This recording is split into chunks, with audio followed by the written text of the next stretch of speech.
I've lived that for sure. Now let me take you back though for a minute before we get too far ahead of ourselves. I was not aware that the CIA recruited from Lower Moreland Senior High School. is that is that like the hotbed for spies in the country? I don't know.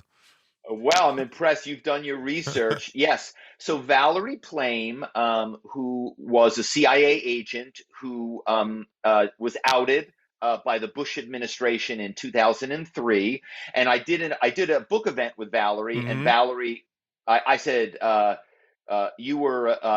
The only you were outed by the government, and Valerie explained to me that she's the only CIA agent that has ever been outed by the United States government, Yikes! which is Wow. pretty incredible. Well, Yeah, how so does she know that there aren't 50 other ones in that school getting ready to come up to the ranks? You don't yeah, know, right? maybe. But yeah, so Valerie and I went to high school together. We were the same class. We went to school from third grade on. We're very close.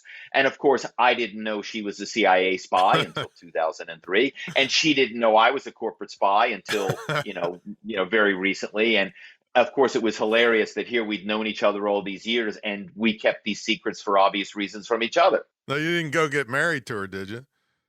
No, but we just did a book event together and we spent the weekend. I was with my wife, she was with her husband. And man, I love her. She's a great person.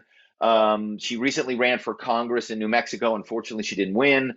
But she's just a really great person. And when you hear her story and what she went through, she didn't ask for her life to be blown up. And it was a really, she went through a lot. It was a very stressful Why'd experience. they do it? Why'd they do it? I mean, going back in time, her husband wrote an article. I forget, I think it was the Washington Post. He wrote an op ed, and it basically said Saddam Hussein did not have yellow cake uranium, and so he did not have weapons of mass destruction. Because I guess you needed I'm not a Yeah, weapons excuse, expert. yeah. Yeah, but you needed the uranium to be able to make the weapons of mass destruction. And he said he doesn't. Saddam Hussein does not have weapons of mass destruction. And of course, the Bush administration, they didn't want to hear that. People there wanted to go to war with Iraq. Obviously, we did go to a war with Iraq. We did find out that this gentleman, Joe Wilson, Valerie Plame's husband, was correct. He was right.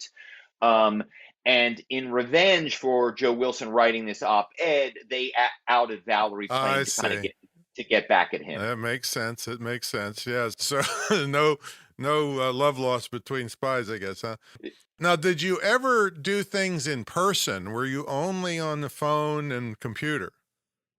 Well, remember back in the day, we didn't have the internet Hmm. stuff, and so using the phone was commonplace. But there were times that we did go in person. We would go to events, we would go to parties, we would go to bars. But what I learned pretty quickly was not only was that going in person much more scary and potentially dangerous, because now you're people are putting a face to Right. your voice, they're meeting you. Are you walking into a trap? There was one event I went to where I was really sure that they had just brought me there to trap me, and all of a sudden the authorities were going to come out and I was going to be arrested. And so what I began to realize was the anonymity of the phone call was actually safer, and also in a weird sort of way easier, because these corporations, and today even more so than in the 90s and aughts when I was kind of at the height of my spying career. Corporations have offices all over the world. They had all offices all over the world in the 90s and the 2000s. So you could be from anywhere. You could be from London, you could be from Tokyo, you could be from Frankfurt, you could be from Dublin, you could be from Kansas City.